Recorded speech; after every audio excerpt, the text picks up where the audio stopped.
شروع اللہ کا نام لے کر جو بڑا مہربان نہایت رحم والا ہے۔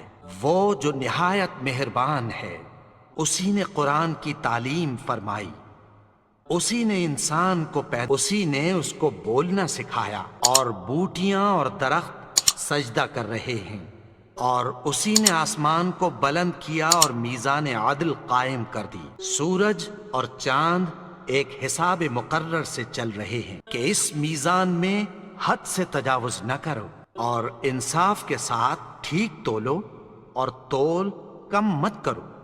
اور اسی نے خلقت کے لیے زمین بچھائی، اس میں میوے اور کھجور کے درخت ہیں جن کے خوشوں پر غلاف ہوتی ہیں، اور اناج جس کے ساتھ بھس ہوتا ہے، اور خوشبودار پھول۔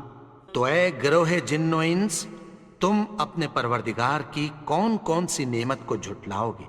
اسی نے انسان کو ٹھیکرے کی طرح کھنکھناتی مٹی سے بنایا، اور جنات کو آگ کے شعلے سے پیدا کیا۔ تو تم اپنے پروردگار کی کون کون سی نعمت کو جھٹلاؤ گے؟ وہی دونوں مشرقوں اور دونوں مغربوں کا مالک ہے۔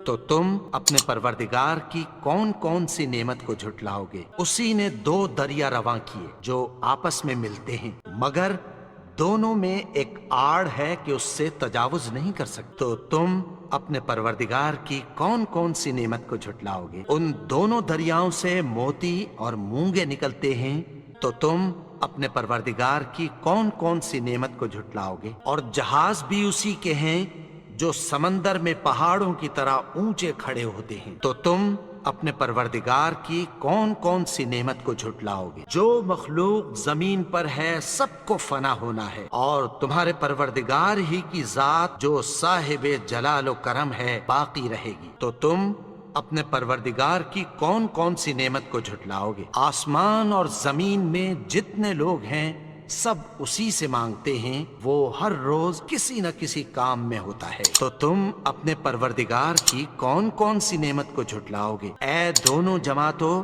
ہم عنقریب تمہاری طرف متوجہ ہوتے۔ تم اپنے پروردگار کی کون کون سی نعمت کو جھٹلاؤ گے؟ اے گروہ جن و انس، اگر تمہیں قدرت ہو کہ آسمان اور زمین کے کناروں سے نکل جاؤ تو نکل جاؤ، اور زور کے سوا تو تم نکل سکنے ہی کہ نہیں۔ تو تم اپنے پروردگار کی کون کون سی نعمت کو جھٹلاؤ گے؟ تم پر آگ کے شعلے صاف اور دھواں ملے چھوڑ دیے جائیں گے، پھر تم ان کا مقابلہ نہ کر سکو۔ تو تم اپنے پروردگار کی کون کون سی نعمت کو جھٹلاؤ گے؟ پھر جب آسمان پھٹ کر تیل کی تلچھٹ کی طرح گلابی ہو جائے گا تو وہ کیسا ہولناک دن ہوگا۔ تو تم اپنے پروردگار کی کون کون سی نعمت کو جھٹلاؤ گے؟ تو اس روز نہ تو کسی انسان سے اس کے گناہوں کے بارے میں پرسش کی جائے گی، اور نہ کسی جن سے۔ تو تم اپنے پروردگار کی کون کون سی نعمت کو جھٹلاؤ گے؟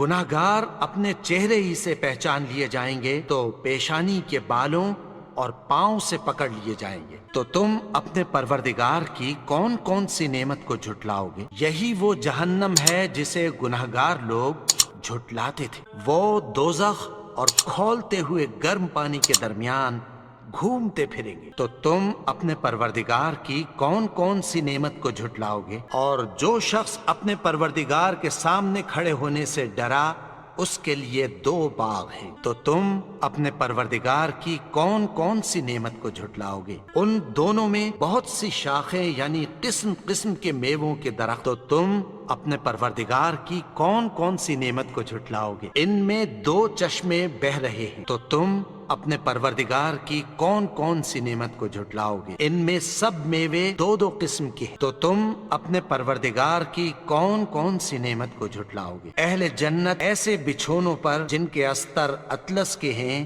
تکیہ لگائے ہوئے ہوں گے، اور دونوں باغوں کے میوے قریب جھک رہے ہیں۔ تو تم اپنے پروردگار کی کون کون سی نعمت کو جھٹلاؤ گے؟ ان میں نیچی نگاہ والی عورتیں ہیں جن کو اہل جنت سے پہلے نہ کسی انسان نے ہاتھ لگایا اور نہ کسی جن نے۔ تو تم اپنے پروردگار کی کون کون سی نعمت کو جھٹلاؤ گے؟ گویا وہ یاقوت اور مرجان ہیں، تو تم اپنے پروردگار کی کون کون سی نعمت کو جھٹلاؤ گے؟ نیکی کا بدلہ نیکی کی سوا کچھ نہیں ہے، تو تم اپنے پروردگار کی کون کون سی نعمت کو جھٹلاؤ گے؟ اور ان باغوں کے علاوہ 2 باغ اور ہیں، تو تم اپنے پروردگار کی کون کون سی نعمت کو جھٹلاؤ گے؟ دونوں خوب گہرے سبز، تو تم اپنے پروردگار کی کون کون سی نعمت کو جھٹلاؤ گے؟ ان میں 2 چشمے ابل رہے ہیں، تو تم اپنے پروردگار کی کون کون سی نعمت کو جھٹلاؤ گے؟ ان میں میوے اور کھجوریں اور انار ہیں، تو تم اپنے پروردگار کی کون کون سی نعمت کو جھٹلاؤ گے؟ ان میں نیک سیرت خوبصورت عورتیں ہیں، تو تم اپنے پروردگار کی کون کون سی نعمت کو جھٹلاؤ گے؟ وہ حوریں ہیں جو خیموں میں محفوظ ہیں، تو تم اپنے پروردگار کی کون کون سی نعمت کو جھٹلاؤ گے؟ ان کو اہل جنت سے پہلے نہ کسی انسان نے ہاتھ لگایا اور نہ کسی جن نے، تو تم اپنے پروردگار کی کون کون سی نعمت کو جھٹلاؤ گے؟